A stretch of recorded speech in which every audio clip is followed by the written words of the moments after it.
ಬಿಜೆಪಿಯೊಂದಿಗೆ ಯಾವಾಗ ಜೆಡಿಎಸ್ ಮೈತ್ರಿಯನ್ನ ಮಾಡಿಕೊಳ್ತೋ ಇದೀಗ ಜೆಡಿಎಸ್ ನಾಯಕರ ವರ್ತನೆಯೇ ಬದಲಾಗಿ ಹೋಗಿದೆ. ಮುಖ್ಯವಾಗಿ ಜಾತ್ಯತೀತ ಜನತಾದಳ ಎಂದು ಕರೆಸಿಕೊಂಡಿರುವ ನಮಗೆ ಯಾರು ಓಟನ್ನು ಹಾಕಬೇಕೋ ಅವರು ಓಟನ್ನು ಹಾಕ್ತಾ ಇಲ್ಲ. ಇದೇ ಪರಿಸ್ಥಿತಿ ಮುಂದುವರಿದ್ರೆ ಪಕ್ಷಕ್ಕೆ ಸಂಕಷ್ಟ ಗ್ಯಾರಂಟಿ ಅನ್ನೋದು ಜೆಡಿಎಸ್ ನಾಯಕರಿಗೂ ಅರಿವಾಗಿದೆ. ಹೀಗಾಗಿಯೇ ಕುಮಾರಸ್ವಾಮಿ ಅವರು ನಿನ್ನೆ ಕೇಸರಿ ಶಾಲನ್ನು ಧರಿಸಿ ಕಾಂಗ್ರೆಸ್ ವಿರುದ್ಧ ಹೋರಾಟಕ್ಕೆ ಇಳಿದಿದ್ದಾರೆ. ಆ ಮೂಲಕ ದಳಪತಿಗಳು ಮುಂದಿನ ರಾಜಕೀಯ ನಡೆಯ ಕುರಿತಂತೆ ಸ್ಪಷ್ಟವಾದ ಸಂದೇಶವನ್ನು ನೀಡಿದ್ದಾರೆ. ಇಷ್ಟರ ತನಕ ಜೆಡಿಎಸ್ ಒಂದು ವರ್ಗದ ಓಟನ್ನ ತೀರಾ ನೆಚ್ಚಿಕೊಂಡಿತ್ತು, ತೀರಾ ಅವಲಂಬಿಸಿತ್ತು ಕೂಡ. ಆದರೆ ನಿಖಿಲ್ ಕುಮಾರಸ್ವಾಮಿ ಅವರಿಗೆ ಯಾವಾಗ ಆ ಮತ ಬ್ಯಾಂಕ್ ಕೈ ಕೊಡ್ತೋ ಕುಮಾರಸ್ವಾಮಿಯವರು ದೃಢ ನಿರ್ಧಾರಕ್ಕೆ ಬಂದರು. ಇನ್ನು ಮುಂದೆ ಆ ವೋಟು ಬ್ಯಾಂಕನ್ನು ನಂಬಿ ಕೂತ್ರೆ ನಾವ್ಯಾರೂ ಕೂಡ ಉದ್ಧಾರ ಆಗೋದಿಲ್ಲ, ರಾಜಕೀಯದಲ್ಲಿ ನಮಗೆ ಮುಂದೆ ಭವಿಷ್ಯ ಇರೋದಿಲ್ಲ ಅಂತ. ಹೀಗಾಗಿಯೇ ಕಾಂಗ್ರೆಸ್ ಅನ್ನ ಸೋಲಿಸುವ ನಿಟ್ಟಿನಲ್ಲಿ ಅವರು ಬಿಜೆಪಿಯೊಂದಿಗೆ ಕೈ ಜೋಡಿಸಿದ್ದಾರೆ. ಈ ಮೂಲಕ ಹೊಸ ದಾಳವನ್ನು ಉರುಳಿಸಿದ್ದಾರೆ. ಇನ್ನು ಕುಮಾರಸ್ವಾಮಿಯವರನ್ನ ಲೋಕಸಭೆಗೆ ಕರೆತರುವ ನಿಟ್ಟಿನಲ್ಲಿ ಬಿಜೆಪಿಯ ಅಮಿತ್ ಶಾ ಸೇರಿದಂತೆ ಅನೇಕ ನಾಯಕರು ಪ್ರಯತ್ನವನ್ನು ನಡೆಸಿದ್ದಾರೆ.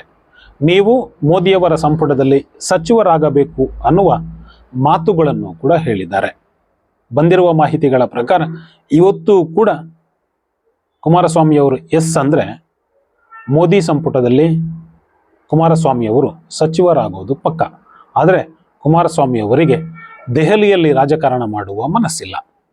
ಇನ್ನು ಮುಂದಿನ ಲೋಕಸಭಾ ಎಲೆಕ್ಷನ್ನಲ್ಲಿ ಕುಮಾರಸ್ವಾಮಿಯವರು ಮಂಡ್ಯದಿಂದ ಸ್ಪರ್ಧಿಸಬೇಕು ಅಂತ ಮಂಡ್ಯ ಭಾಗದ ಜೆಡಿಎಸ್ ನಾಯಕರು ಪಣ ತೊಟ್ಟಿದ್ದಾರೆ. ಹೇಗಾದರೂ ಸರಿ ಅಣ್ಣನನ್ನ ಇಲ್ಲೇ ಎಲೆಕ್ಷನ್ಗೆ ನಿಲ್ಲಿಸಬೇಕು, ನಿಖಿಲ್ ಇಲ್ಲಿ ನಿಲ್ಲೋದು ಬೇಡ, ನೀವೇ ನಿಲ್ಲಬೇಕು ಕುಮಾರಣ್ಣ ಅಂತ ಅವರು ಮಾತುಗಳನ್ನು ಕೂಡ ಆಡ್ತಾ ಇದ್ದಾರೆ. ಆದರೆ ಕುಮಾರಸ್ವಾಮಿಯವರಿಗೆ ಲೋಕಸಭೆ ಎಲೆಕ್ಷನ್ ಅಲ್ಲಿ ಸ್ಪರ್ಧಿಸೋದಕ್ಕೆ ಒಂದಿಷ್ಟು ಮನಸ್ಸಿಲ್ಲ. ಅದಕ್ಕೆ ಕಾರಣವೂ ಕೂಡ ಇದೆ. ಒಂದು ವೇಳೆ ಲೋಕಸಭಾ ಎಲೆಕ್ಷನ್ಗೆ ಸ್ಪರ್ಧಿಸಿದ್ದೇ ಆದರೆ ಗೆಲುವಂತೂ ಖಂಡಿತ. ಹಾಗೆ ಗೆದ್ದಾಗ ಅವರ ಕಾರ್ಯಚಟುವಟಿಕೆ ದೆಹಲಿಗೆ ವಿಸ್ತಾರವಾಗುತ್ತದೆ.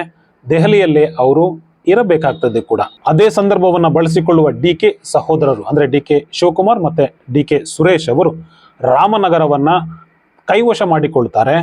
ರಾಮನಗರ ತನ್ನ ಕರ್ಮಭೂಮಿಯಾಗಿ ಇಷ್ಟರ ತನಕ ಇತ್ತು, ಅದು ಇನ್ನು ಮುಂದೆ ಕಾಂಗ್ರೆಸ್ನ ಪಾಲಾಗ್ತದೆ ಅಥವಾ ಡಿ.ಕೆ ಸಹೋದರರ ಪಾಲಾಗ್ತದೆ ಅನ್ನುವಂಥದ್ದು ಕುಮಾರಸ್ವಾಮಿಯವರ ಆತಂಕ. ಹೀಗಾಗಿ ರಾಮನಗರವನ್ನು ಬಿಟ್ಟು ಕೊಡೋದಕ್ಕೆ ಕುಮಾರಸ್ವಾಮಿಯವರು ಸಿದ್ಧರಿಲ್ಲ. ಆ ಕಾರಣದಿಂದಲೇ ಲೋಕಸಭೆ ಟಿಕೆಟ್ ನನಗೆ ಬೇಡ ಅನ್ನುವ ನಿರ್ಧಾರಕ್ಕೆ ಕುಮಾರಸ್ವಾಮಿಯವರು ಬಂದಿದ್ದಾರಂತೆ. ಮತ್ತೊಂದು ಕಡೆಯಲ್ಲಿ ಬೆಂಗಳೂರು ಗ್ರಾಮಾಂತರ ಲೋಕಸಭಾ ಕ್ಷೇತ್ರದಿಂದ ಕುಮಾರಸ್ವಾಮಿಯವರು ಸ್ಪರ್ಧಿಸಲಿ, ಅವರನ್ನ ಗೆಲ್ಲಿಸಿಕೊಡುವ ಜವಾಬ್ದಾರಿ ನನ್ನದು ಅಂತ ಸಿ.ಪಿ. ಯೋಗೀಶ್ವರ್ ಅವರು ಹೇಳ್ತಾ ಇದ್ದಾರೆ. ಸಿ.ಪಿ. ಯೋಗೀಶ್ವರ್ ಅವರು ಹೀಗೆ ಹೇಳುವುದಕ್ಕೂ ಕಾರಣವಿದೆ. ಒಂದು ವೇಳೆ ಕುಮಾರಸ್ವಾಮಿಯವರು ಬೆಂಗಳೂರು ಲೋಕಸಭಾ ಕ್ಷೇತ್ರದಿಂದ ಸ್ಪರ್ಧಿಸಿ ಗೆದ್ದು ಲೋಕಸಭೆಯನ್ನ ಪ್ರವೇಶಿಸಿದ್ರೆ ಸಹಜವಾಗಿಯೇ ದಳಪತಿಗಳು ಚನ್ನಪಟ್ಟಣ ಕ್ಷೇತ್ರದ ಹಿಡಿತವನ್ನ ಕಳೆದುಕೊಳ್ತಾರೆ. ಹಾಗೆ ಚನ್ನಪಟ್ಟಣದಲ್ಲಿ ದಳಪತಿಗಳ ಹಿಡಿತ ಸಡಿಲವಾದ್ರೆ ಸಿ.ಪಿ. ಯೋಗೀಶ್ವರ್ ಅವರು ಆ ಕ್ಷೇತ್ರವನ್ನ ತಮ್ಮ ವಶಕ್ಕೆ ಪಡೆಯುವ ನಿಟ್ಟಿನಲ್ಲಿ ತಂತ್ರವನ್ನ ಹೂಡಿದ್ದಾರೆ. ಈ ತಂತ್ರವನ್ನ ಅರಿಯದಷ್ಟು ದಡ್ಡರಲ್ಲ ಕುಮಾರಸ್ವಾಮಿ. ಈ ಕಾರಣದಿಂದಲೇ ಅವರು ನನಗೆ ಮಂಡ್ಯವೂ ಬೇಡ, ಬೆಂಗಳೂರು ಗ್ರಾಮಾಂತರ ಕ್ಷೇತ್ರವೂ ಬೇಡ, ನಂದೇನಿದ್ರು ಕೂಡ ರಾಜ್ಯ ಪೊಲಿಟಿಕ್ಸ್, ದೆಹಲಿಗೆ ಬೇರೆ ಬೇರೆ ಜನರನ್ನ ನಿಲ್ಲಿಸಿ ಗೆಲ್ಲಿಸಿಕೊಂಡು ಬರ್ತೀನಿ ಅನ್ನುವ ತಂತ್ರವನ್ನ ಕುಮಾರಸ್ವಾಮಿಯವರು ಹೂಡಿದ್ದಾರಂತೆ.